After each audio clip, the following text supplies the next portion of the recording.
je pense très sincèrement que l'une des choses aussi qu'il faut faire, il faut neutraliser le MINAT. Le MINAT aujourd'hui n'est plus capable, il n'est pas capable de nous rassurer, hein, n'est-ce pas, une bonne santé sociale et même des élections.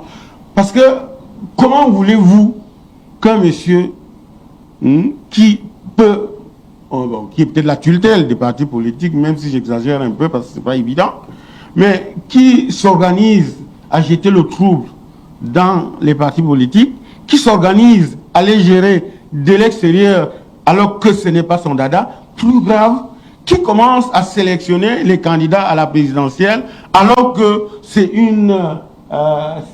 dévolu, n'est-ce pas, à Elecam et au Conseil constitutionnel. Ça pose un problème, d'accord? Et apparemment, il n'y a personne pour l'arrêter. Est-ce que ça joue le jeu du président candidat Paul Biya? Je ne sais pas. Est-ce que c'est lui qui l'envoie, n'est-ce pas, se transformer en cobra ou bien en moulinette? Je ne sais pas. Mais une chose est sûre, quand on est bien élevé, quand on a du respect pour les compatriotes, quand on a du respect pour tout le monde, on ne menace pas en utilisant les forces publiques pour dire qu'on va transformer les autres.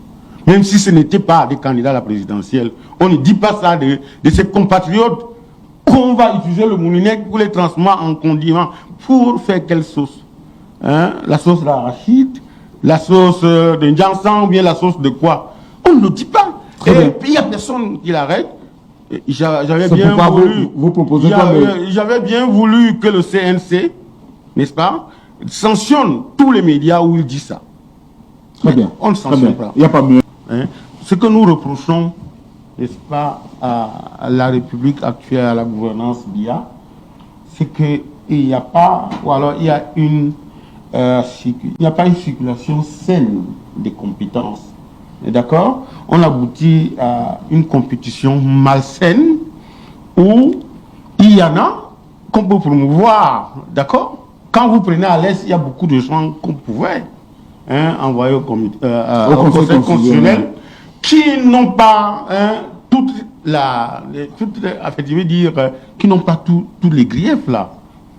Ça n'a pas manqué. Non. Le problème, c'est du côté de Ange Michel Arnaud, par exemple. Une république qui se limite à quelques individus n'est pas une bonne république. C'est vrai que les textes du RDPC disent que le président de ce parti est le candidat naturel. Je voulais quand même dire que jusqu'à date, M. Biya n'a pas encore fait acte de candidature. Ne s'est pas encore porté candidat à l'élection présidentielle. Il y a encore assez de temps. Je le dis pourquoi? Parce qu'il me souvient que quand le multipartisme commençait dans ce pays, les militants du RDPC étaient réfractaires. Ils descendaient dans la rue, faisaient des meetings pour dire que non au multipartisme. Et le président de la République a convoqué les appelés à contre-pied. Un congrès, et il me souvient qu'il a dit préparez-vous à la concurrence. À une éventuelle concurrence. Donc à ce niveau-là, je crois qu'on fera le procès de Biya quand il va se porter candidat ou quand il ne va pas se porter candidat. Et j'appuie ce que j'ai dit au début. Si les Camerounais mangeaient à leur faim, on n'allait même pas s'occuper des aspects politiques de ce pays. Ce qui peut énerver aussi les Camerounais, c'est l'impunité et l'immunité qui règnent dans ce pays. C'est-à-dire que les gens sont énervés parce qu'on se retrouve pratiquement avec deux classes. Les riches et les pauvres. Il n'y a même pas de les riches très peu nombreux, les pauvres en grande masse. C'est-à-dire que c'est un ramassis de compatriotes qui vivent très au-dessus de... Et il y a même de l'insolence dans leur avoir et dans leur richesse. Et ils ont du mépris pour les autres. Je crois que voilà les problèmes.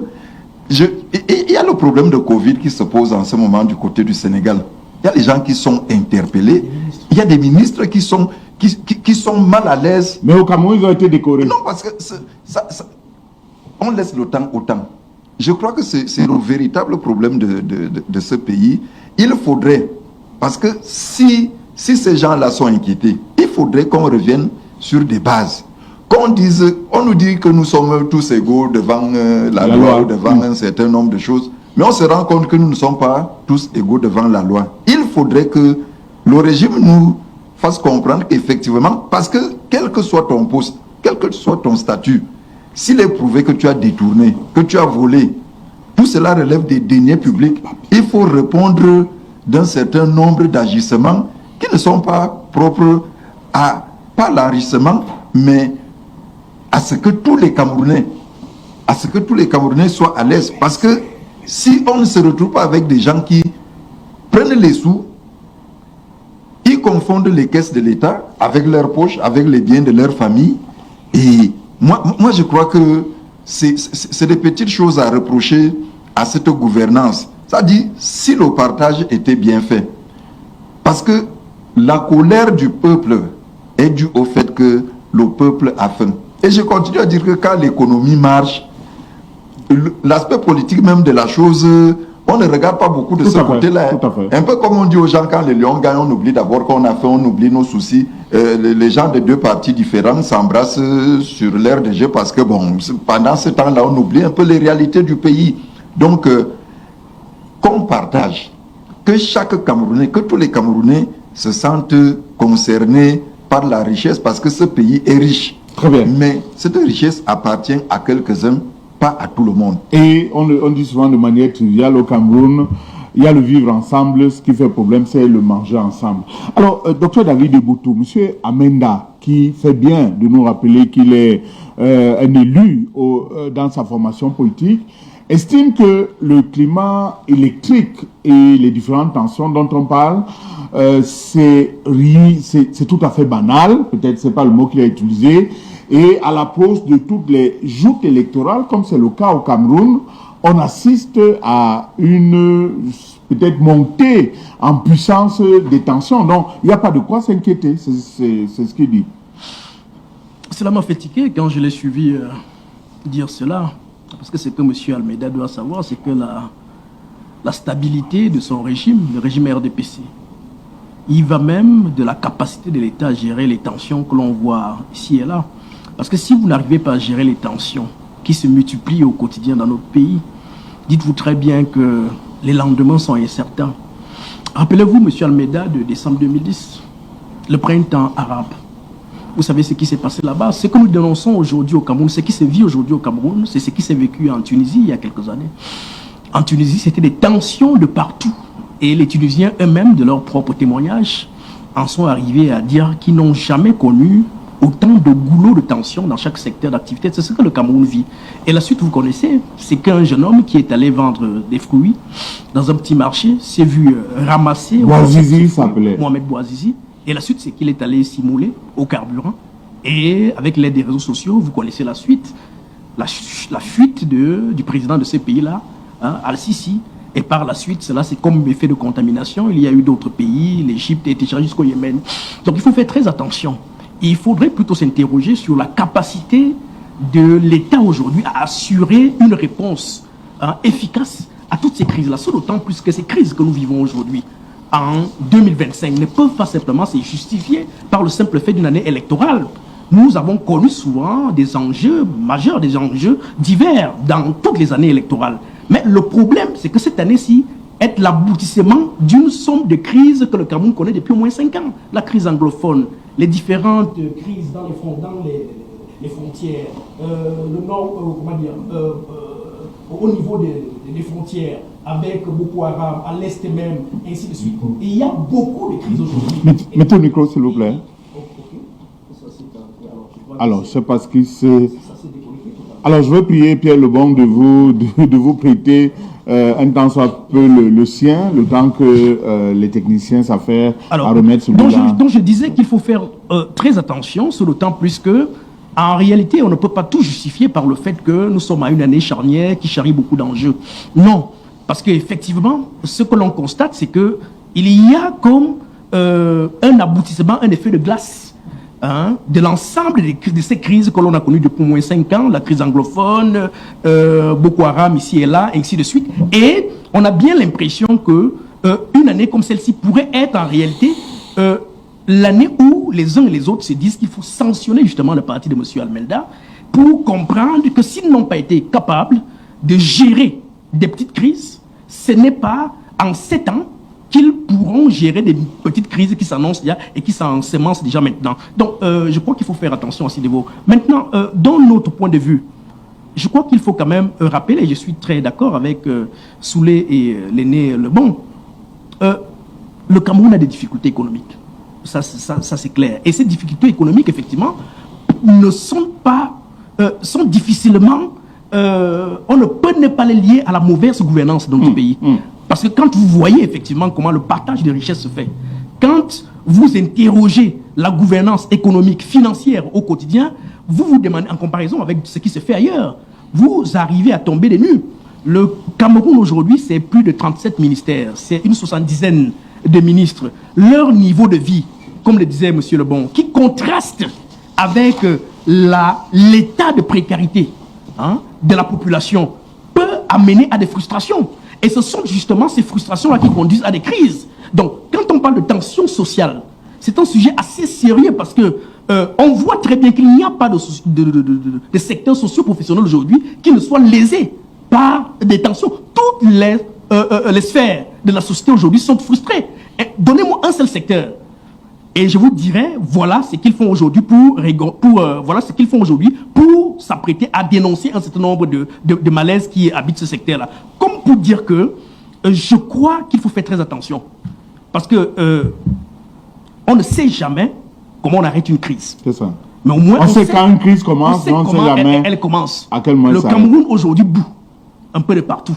Et il est donc un peu, je dirais, léger de balayer d'un revers de la main cette tension sociale-là qui commence à s'accumuler dans Alors, celui qui préside au destiné de la République, celui à qui le peuple a confié une partie de son pouvoir, à court terme, à très court terme, quel type d'acte peut-il prendre, au moins pour calmer les tensions et créer ainsi un climat de sécurité? Déjà, avant de répondre directement à votre question, vous savez que moi, je fais partie de la caste des citoyens qui ne croient même plus en la capacité du président à s'impliquer directement pour influencer le cours de vie des Camerounais. Parce que si vous prenez le gouvernement, nous avons l'un des gouvernements les plus incompétents, mais qui reste en place. Quand je dis incompétent, nous parlons d'une crise anglophone. Lui-même le reconnaît dans ses discours. Je prends un exemple. Si vous prenez la crise anglophone, on vous dit que la crise anglophone est quand même le fruit de quelques-uns qui sont encore au gouvernement. Les gars du consortium qui, à l'époque j'étais encore avec Akbar Bala il y a quelques jours, qui me disaient que cette crise aurait pu trouver des solutions au départ, si effectivement les solutions proposées par le consortium avaient été prises en compte par le gouvernement. Plus tard, on a donné une suite à ces revendications et plus, sauf que la situation... Et ceux des membres du gouvernement qui étaient pointés du doigt et qui avaient été cooptés, désignés par le président pour trouver des solutions à cette crise-là, sont toujours là. Donc, cela nargue même ces compatriotes anglophones-là qui se disent finalement qu'on ne les prend pas en compte. Si vous prenez le secteur de la vie sociale ou les Camerounais, vous voyez ces mêmes figures à la télévision. Donc, je crois que... Mais attends, mais de quoi parlons-nous? Mais un remaniement dans un contexte comme celui-ci, vous pensez que c'est encore possible? Le président va mécontenter des gens et ça peut avoir un impact sur... Écoutez, je sors avant que les grands frères ne prennent la parole. Mais combien de crises se sont amoncelées depuis quelques années? Prenez le cas de la crise évoquée par le grand frère Lebon tout à l'heure, la crise de la Covid. Mais il y a bien eu des noms, il y a bien eu des ministres qui se sont retrouvés en train de gérer des portions de fonds de cette Covid-là, avec tous les scandales que l'on a dénoncés. Mais ils sont toujours en place. Comment pensez-vous que nous, leurs sujets, les gouvernés, qui regardons cela à distance, quel regard allons-nous poser sur eux, cette gouvernance-là, si ce n'est qu'en réalité, il s'agit d'une gouvernance incompétente qui ne peut plus en réalité nous apporter des choses. Et c'est pour cela, je sors, qu'il est difficile de penser que si on n'a pas pu régler des problèmes basiques, des problèmes de petites tensions, des problèmes des enseignants, des médecins, etc. Et qu'on vient de vous dire qu'on réclame encore 7 ans, mais pour faire quoi? Très bien, on vous a bien compris. Au-delà de la réaction que vous voulez avoir, quid de la presse? On a le sentiment que certains médias sont utilisés pour faire la basse besogne et envenimer ce climat de tension. Mettez votre micro, s'il vous plaît. 2 minutes pour qu'on sorte du sujet. Je ne sais pas, tout à l'heure, nous avons évoqué le journal de Pierre Elanga Lebon, signature, qui a toute la ressource humaine pertinente, mais qui, parce qu'il veut faire son boulot, n'a pas droit à certains financements. Alors qu'à côté, vous avez une presse instrumentalisée où vous avez le sentiment qu'il y a un ministre qui est le rédacteur en chef, celui qui propose les titres, celui qui propose les unes, et c'est tout cela. Il faut arrêter ça. Mais ce que je voulais fondamentalement dire pour rejoindre David, c'est qu'on ne peut plus rien attendre, n'est-ce pas, de M. Biya actuellement. Même s'il fait un remaniement, ça sera toujours dans le cadre de la République de quelques individus, c'est-à-dire que qui ont confisqué la République. Nous vivons un capitalisme sauvage, un capitalisme en réalité qui est très mauvais pour le Cameroun. Et comme on disait, vous-même vous l'avez dit, nous avons deux républiques, il y a deux tribus, la tribu de ceux qui mangent et la tribu de ceux qui ne mangent pas, n'est-ce pas? Alors, cette frilosité qu'on observe fait extérioriser ce que j'appelle, n'est-ce pas, une communauté croisée des intérêts. Et c'est cette communauté croisée des intérêts qui peut faire cramer le pays un de ces 4 matins. Et aujourd'hui, vous savez, M. Okol, nous avons vu le président de la République arriver. Aujourd'hui, nous sommes soixantenaires. Nous avons le droit à la parole et nous pouvons conseiller au président de la République, n'est-ce pas, d'aller au village. D'aller au village, même de promouvoir une candidature au sein du RDPC. Le RDPC a les Amenda, vous avez le Pierre Lebon, je ne sais pas s'il y est toujours. Donc, il y a beaucoup de la ressource. Parce que, M. Okol, le président de la République, David, tu peux le confirmer, ne connaît plus les hommes qu'il utilise. D'accord? À 92 ans, peut-être les gens avec qui il joue au Songor, c'est Timirouna, c'est Nyat, c'est Clément Atangana, ou bien Martin Bangangele. Quand vous enlevez cela, les gouvernements et les nominations qui lui sont proposées sont faites par les réseaux, par les lobbies. C'est eux qui prennent la République en otage. Donc il faut aujourd'hui une nouvelle dynamique. Il faut un homme de charisme qui peut se lever, qui peut sortir d'un confinement aussi physique, aussi prolongé que celui dans lequel s'est mis le président de la République. Nous pensons que nous conseillons au président de la République de trouver dans le RDPC quelqu'un, n'est-ce pas? De toute façon, on a dit qu'on peut laisser tomber les textes du RDPC parce que le président national du RDPC est au-dessus des textes. Il y a certains qui l'acceptent, d'autres qui ne respectent pas. Donc, il s'en fout de tout cela. Donc, il peut trouver un homme. Il y a beaucoup de bras dans le RDPC qui peuvent aujourd'hui challenger les autres. Et la tension s'accélère, c'est là où je vais chuter, est de plus en plus accélérée parce que aujourd'hui, le RDPC est le seul qui ne sait pas si effectivement M. Biya sera candidat ou il ne le sera pas. Et du coup, on regarde la montée des tensions parce que la peur a changé de camp. La peur n'est plus au niveau de l'opposition, la peur est au niveau, n'est-ce pas, du RDPC, où tous les gars, n'est-ce pas, qui se battent, qui s'apprêtent, n'est-ce pas, à faire la dernière bataille autour de la dépouille, n'est-ce pas, sont là, la dépouille présidentielle, parce que tous veulent être là, tous veulent accéder à la magistrature suprême. Quand vous parlez de la dépouille, c'est pas que vous souhaitez. C'est une figure de... Non, non, je tiens à le dire, parce que vous savez que le CNC veille. Je voudrais bien que on comprenne que c'est une figure de style. Le CNC a quand même Georges Chebonke, qui est un brillant journaliste, tout à fait, que je connais depuis très longtemps, qui sait qu'il y a des figures de style. Je ne parle pas d'un Biya mort. La dépouille en ce sens qu'il doit laisser le pouvoir à X ou Y. Alors, sa dépouille ici, aujourd'hui, n'est-ce pas, autour de la dépouille, rôde des gens qui veulent accéder au trône et qui pensent chacun être l'héritier de M. Biya. Et du coup, ils sont nombreux. Et quand vous voyez l'autoflagellation, quand vous voyez la guerre des clans, quand vous voyez le taux de destruction, vous comprenez que il y a beaucoup de types de personnes qui pensent que dès que le président Biya dit « je pars au village », vous allez voir les machettes et les couteaux qui vont sortir. C'est pour ça qu'il est intéressant pour nous que dès maintenant, qu'il désigne. Il peut, en 2018, on lui avait fait la proposition de désigner 5. il avait accepté 5 et qu'à la dernière minute, il choisisse 1. Je dis en 2018, je suis un journaliste assermenté, je sais de quoi je parle, mais à la dernière minute, les gens qui attendaient qu'il choisisse dans le quintet ont appris que on a envoyé Moloaelo déposer sa candidature et les gens ont été extrêmement déçus. Et ils ont compris que le président fidèle... Donc il a la solution de la décrispation, le président de la République. Oui, alors, la première solution, c'est qu'il laisse. D'accord. D'accord, parce qu'aujourd'hui, il ne connaît plus la ressource humaine qu'il utilise. Il ne la connaît plus. Il est bien fait aujourd'hui pour repartir au village et jouer au songo et désigner.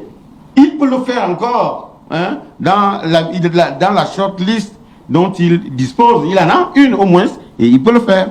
Le Minat qui joue dans le camp de quelqu'un active ou alors il crée un climat de belligérance et accentue, volontairement, bien sûr, il le fait volontairement, il accentue, n'est-ce pas, l'exacerbation des populations et même des foyers de tension qui peuvent, pour quel objectif? Qui peuvent envenimer le peuple.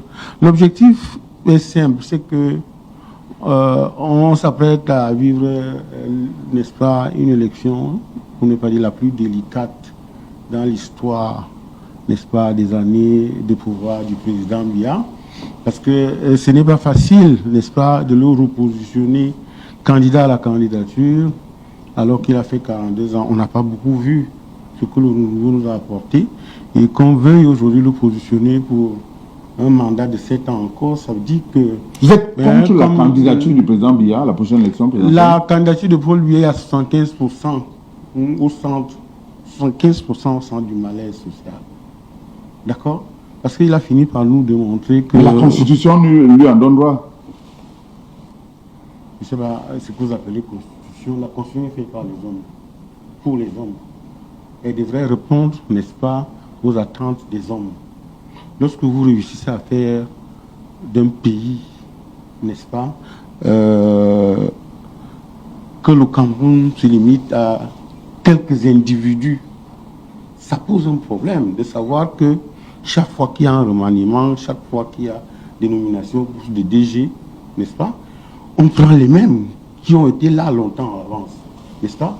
Quand vous arrivez à l'Est, vous prenez Ouli, comment vous appelez Monique, vous la nommez membre du Conseil constitutionnel, alors qu'elle a été sénatrice, alors qu'elle est membre du comité central du RDPC, représentant régional, ça pose un problème. C'est-à-dire que ce n'est pas une histoire de constitution, c'est une histoire de ce qu'il y a des exacerbations comme celle-là qui pose un problème. Et lorsque vous avez quelqu'un qui s'amuse à dire qu'il va sortir le moulinette, ou si je ne sais pas si c'est là ou là, pour écraser, faire des condiments, 2 candidats qui ont été respectivement 2e et 3e à la présidentielle de 2018, ça pose un autre problème.